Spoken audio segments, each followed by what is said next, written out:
nagaganap yung hula sa ating panahon na sa mga huling araw, sasagana ang katampalasanan. At yan ang magiging dahilan para ang pag-ibig ng mga tao ay lumamig. 24:12 ng Mateo. At dahil sa pagsagana ng katampalasanan, ang pag-ibig ng marami ay lalamig. Yan ay mga pangyayaring magaganap sa mga panahon ng kawakasan. Pagsagana ng katampalasanan, ang pag-ibig ng marami lalamig. Yung pag-ibig sa Diyos lalamig. Ang iinit ay yung pag-ibig sa kalayawan, pag-ibig sa salapi, pag-ibig sa sarili. Yon ang tataas ang antas. Napapansin ko kasi may mga report sa iba't ibang dako ng iglesia na merong nahahawahan ng karumihang nasa paligid ng iglesia, nasa sanlibutan. Dumadami yung mga report na kabataan, magnobyo, magnobya, tapos pupunta ng hotel, pupunta ng motel, mga nasa abroad,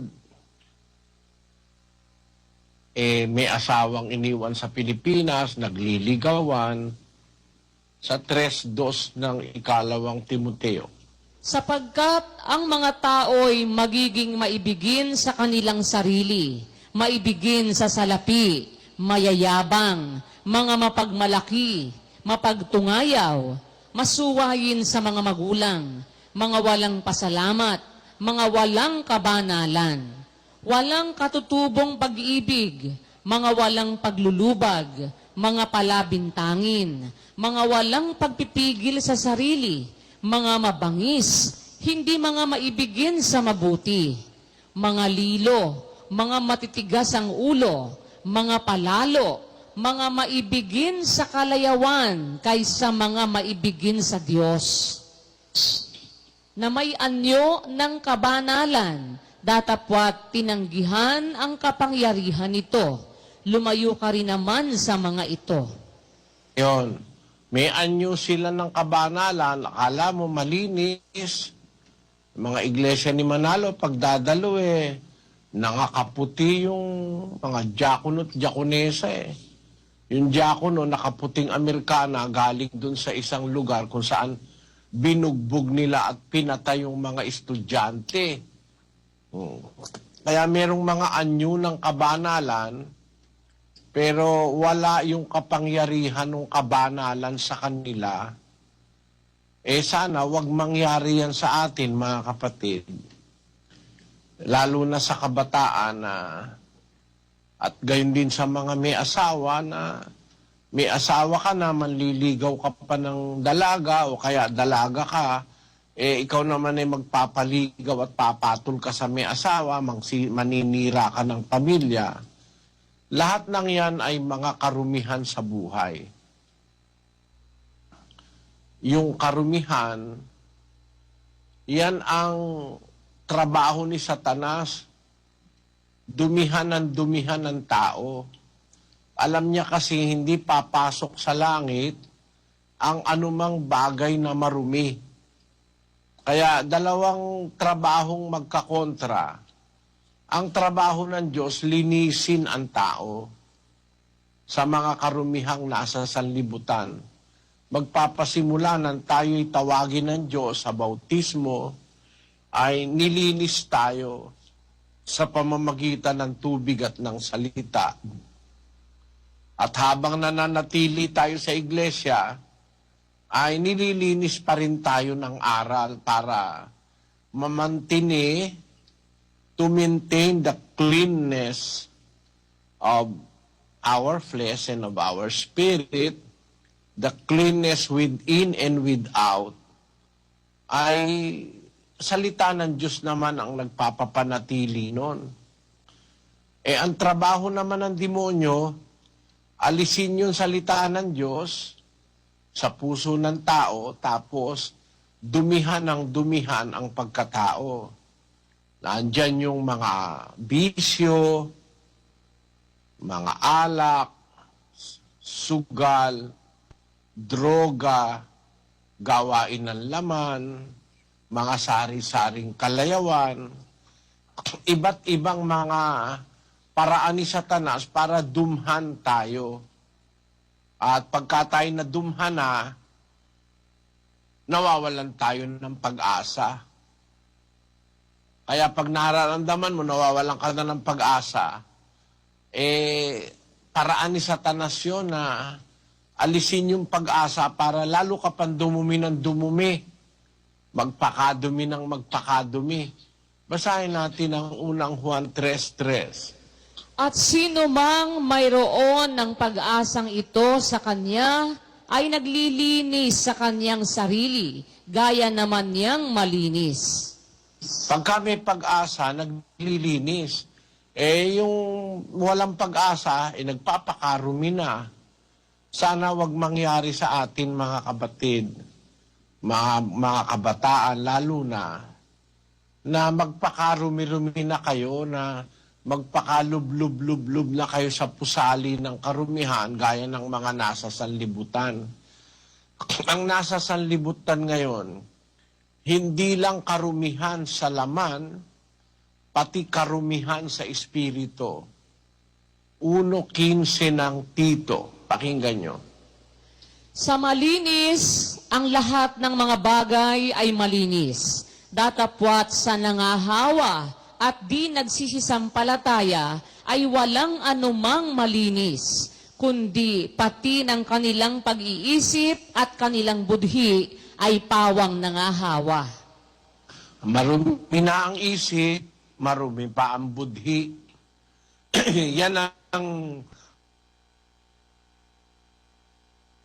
Yan ang palasak sa mga tao ngayon, mga kapatid.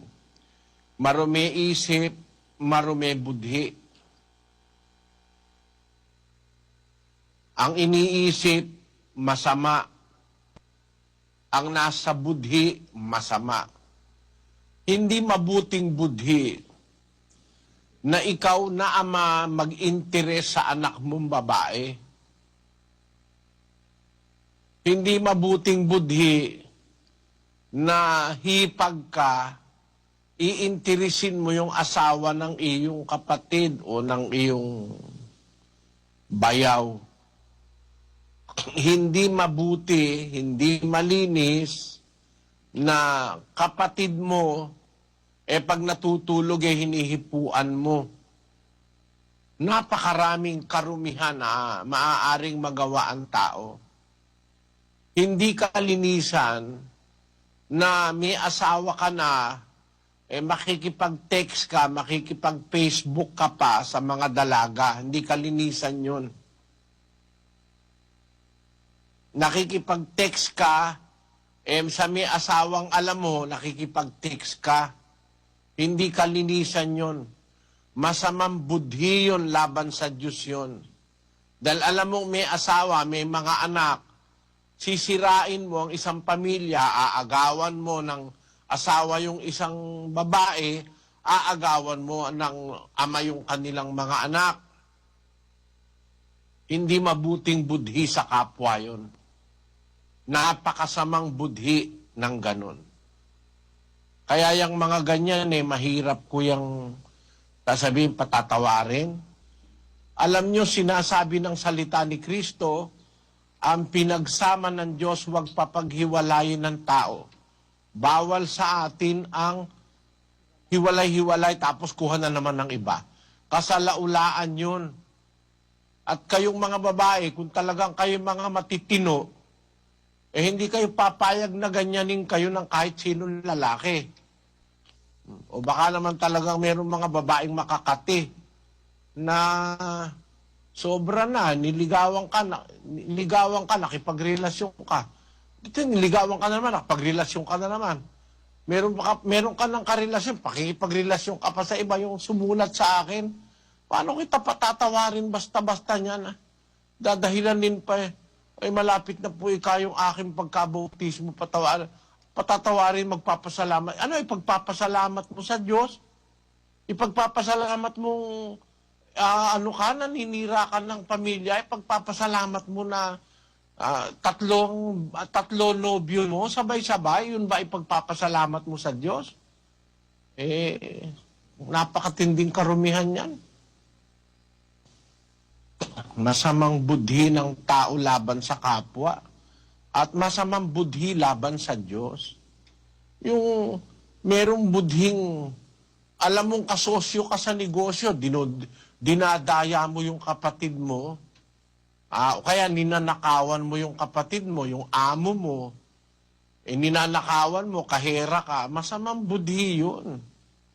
Masamang budhi yun, mga kapatid.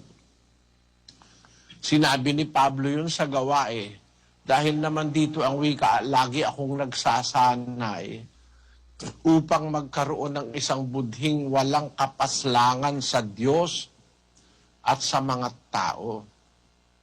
Yun ang malinis na budhi. Huwag kang mag-i-interest, kapatid, sa hindi mo pag-aari. Huwag kang manlalamang.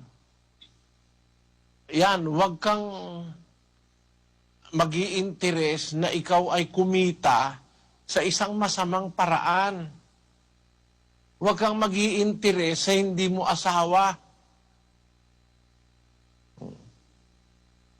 Napakaraming karumihang nakapaligid sa ating isinasaksak ng demonyo. Kuminsan parang akala natin maliliit na bagay lang, pag yung maliliit na yan, pinagsama-sama, sapat yan para mapahama ka, kapatid.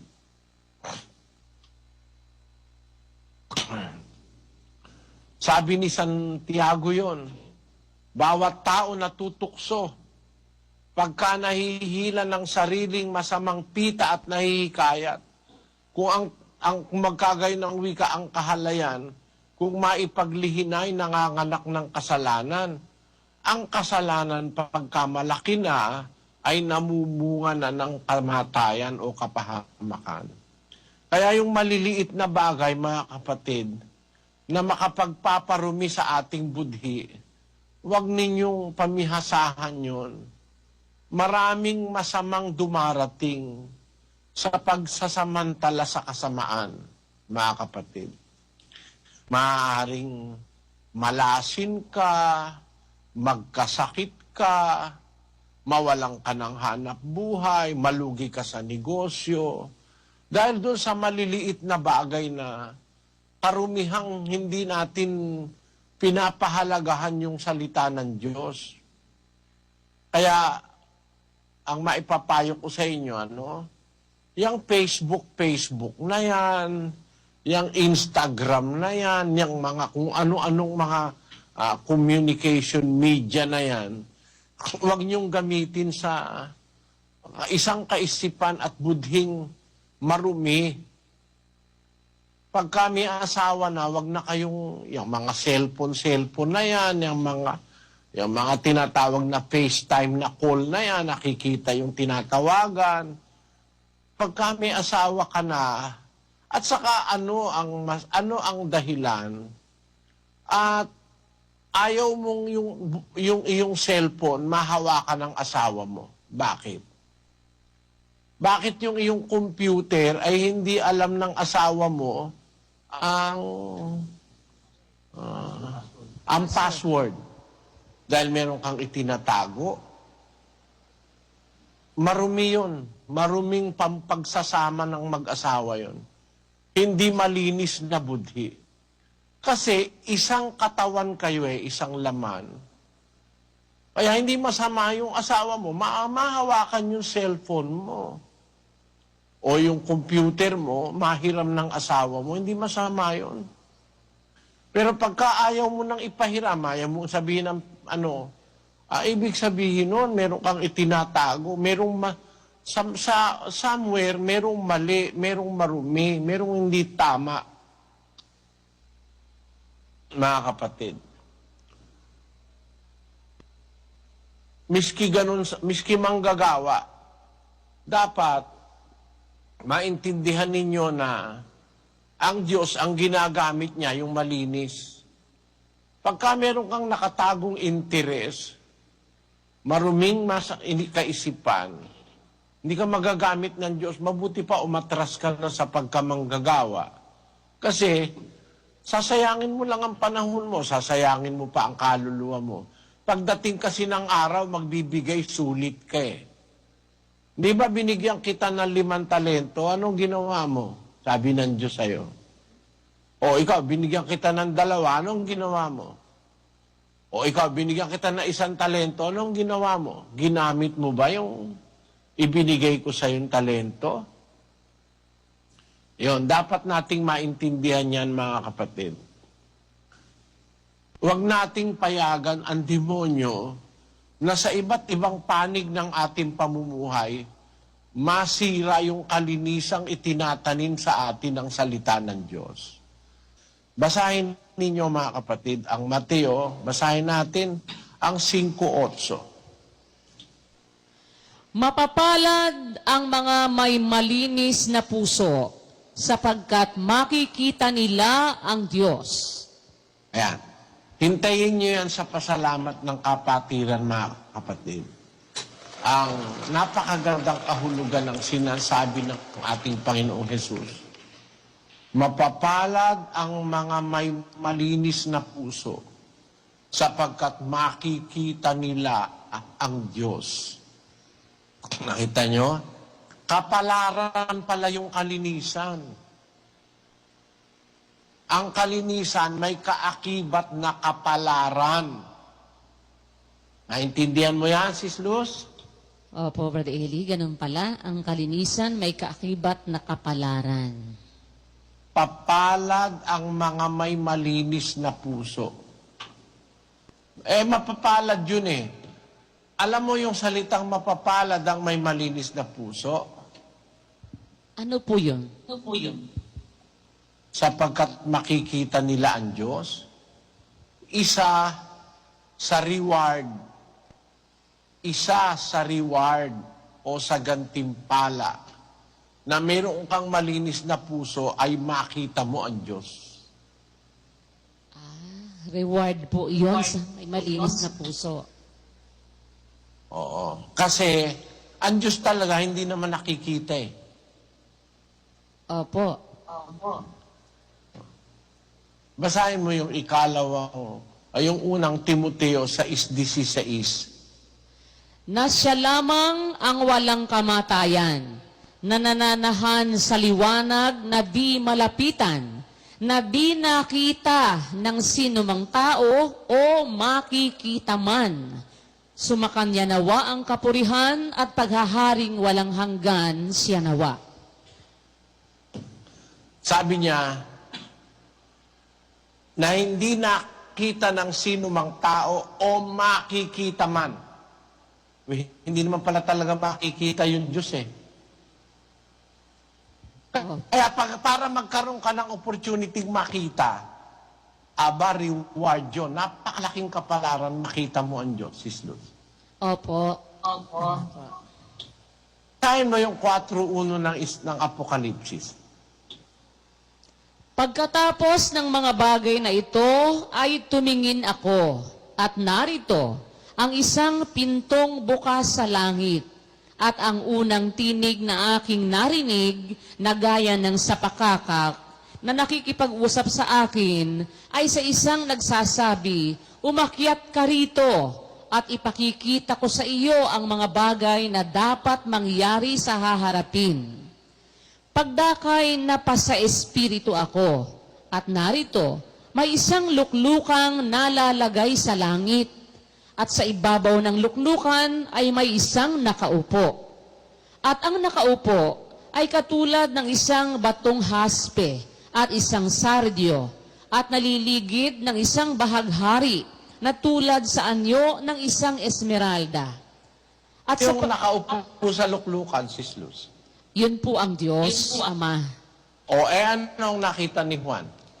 Ang nakita po niya katulad ng isang batong haspe at isang sardyo na nalilig. Apo. Ang nakita niya, katulad ng isang batong haspe at sardyo. Opo. Yun ang nakita niya. Nakita mo ba yung nakita niya? Yun nga po, Badeli, ang nakita niya katulad nung batong haspe at sardyo. Hindi po niya nakita yung talagang nakaupo.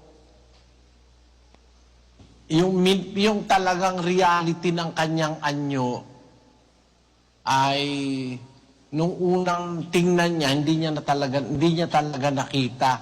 Ang nakita niya parang anyo ng isang batong haspe at isang sardyo.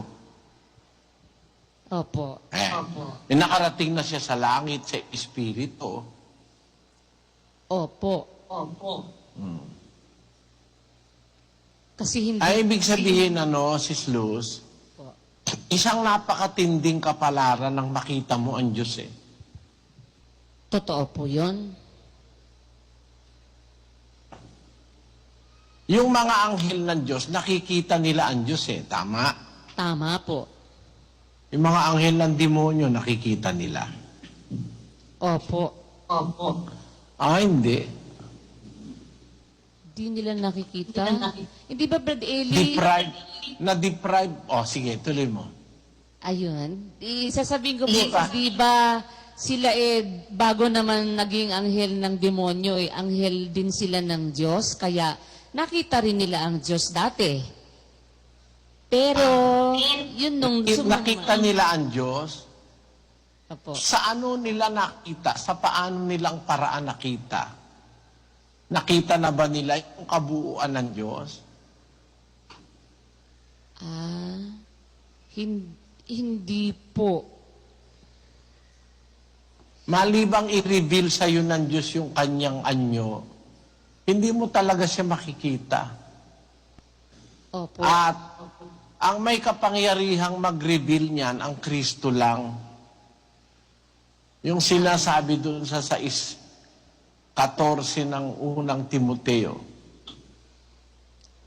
Natuparin mo ang utos na ito, na walang dungis, walang kapintasan, hanggang sa pagpapakita ng ating Panginoong Hesukristo, na sa kanyang kapanahunan ay ipahahayag siya na mapalad at tanging makapangyarihan, hari ng mga hari at Panginoon ng mga Panginoon, na siya lamang ang walang kamatayan, na nananahan sa liwanag na di malapitan, na di nakita ng sinumang tao o makikita man. Sumakanya nawa ang kapurihan at paghaharing walang hanggan siya nawa. Yung ihahayag ni Kristo sa mga sumusunod sa kanyang kautusan, ang ihahayag niya yung mapalad at tanging makapangyarihang hari ng mga hari, Panginoon ng mga Panginoon, na siya lamang ang walang kamatayan, nananahan sa liwanag na di malapitan, na di nakita ng sino mang tao o makikita man. Yung Diyos, hindi nakita ng sino mang tao yun o makikita man yun. Ang makakakita lang doon, yung pagpapahayagan ni Kristo. Amen. Naintindihan mo yung gravity nung sinasabi ko, Sis Luz? Opo, Brad Eli, awa ng Diyos, naintindihan ko po na yung sabi nga ni Kristo, hindi makikita ng sino mang tao. Maliban lang doon sa pagpapahayagan ni Kristo. Kaya parang pag nakita mo po ang Ama, ibig sabihin napakataas ng kabutihang tinanggap mo o yung kapalarang nasa iyo para makita mo ang Ama. Kasi sabi nga po ninyo, hindi rin pala siya nakita ng mga anghel yung kanyang kabuuan. Hindi rin naman nakita ng mga anghel eh. Para makita mo nga po siya, kailangan si Kristo ang magpakita sa'yo. At hindi po yun simple lang, napakalaking kapalaran po talaga na makita ang Ama. At yung kapalaran na yon magiging isa sa gantimpala ng makakapagmantini ng malinis na puso. Sabi ng Biblia, mapalad ang mga may malinis na puso sapagkat makikita nila ang Diyos. Nakita mo, kapatid na Luz? Opo. Basahin mo ngayon yung 12:14 ng Hebreo.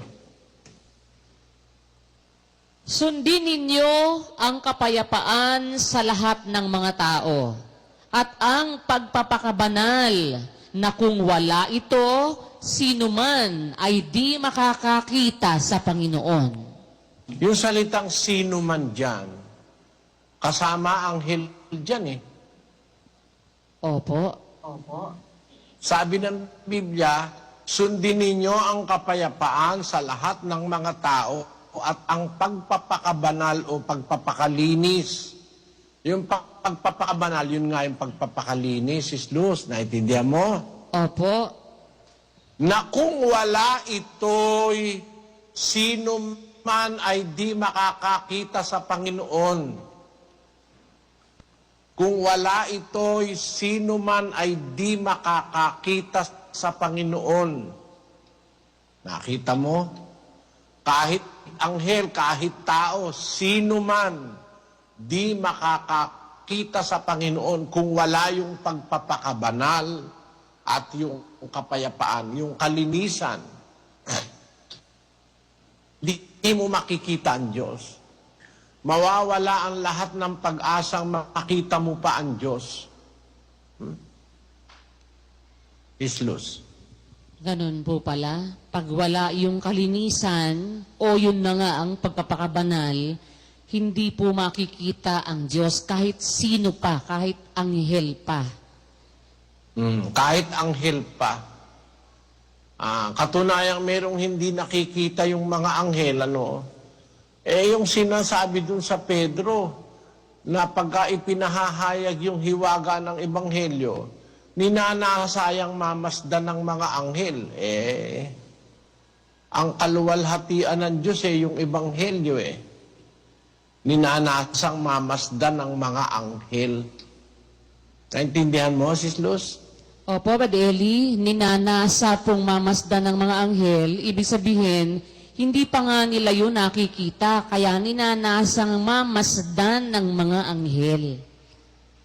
Ebanghelyo Opo. na siyang larawan ng Diyos. Ikalawang Korinto 4:4. Na binulag ng Diyos ng sanglibutang ito ang mga pag-iisip ng mga hindi nagsisisampalataya upang sa kanila'y huwag sumilang ang kaliwanagan ng Ebanghelyo ng kaluwalhatian ni Kristo na siyang larawan ng Diyos. Yung Ebanghelyo, yun yung kaluwalhatian ni Kristo na siyang larawan ng Diyos. Kaya yung Ebanghelyo, hindi nakikita ng anghel yun basta-basta. Kaya nga ninanasa nilang mamasdan yung ng mga anghel. Hindi kasi basta nakikita ang Diyos kahit ng tao, kahit ng anghel. Kung meron mang mga anghel na nakakakita sa mukha ng Diyos, mukha lang naman ang sinabi ni Kristo Opo, yun nga po, Brad Eli pala, yung mukha lang, hindi yung kanyang kabuuan ang nakikitang palagi ng anghel. Nakalaking kapalaran makita mo yung kabuuan ng Diyos. Kasi sabi sa Biblia, mapapalad ang may malilinis man na puso, makikita nila ang mukha ng Diyos. Hindi, makikita nila ang Diyos. Amen. Opo. Ang Diyos mismo ang makikita nila, hindi limitado sa kanyang mukha lang. Yung kanyang kabuuan ang makikita po pag ipapakita ni Kristo. Oo. At kaya kailangan doon manatili tayong malinis. mamantine yung kalinisan sa ating buong pagkatao, buong kalagayan, para tayo ay meron laging pag-asang makita natin ang Diyos.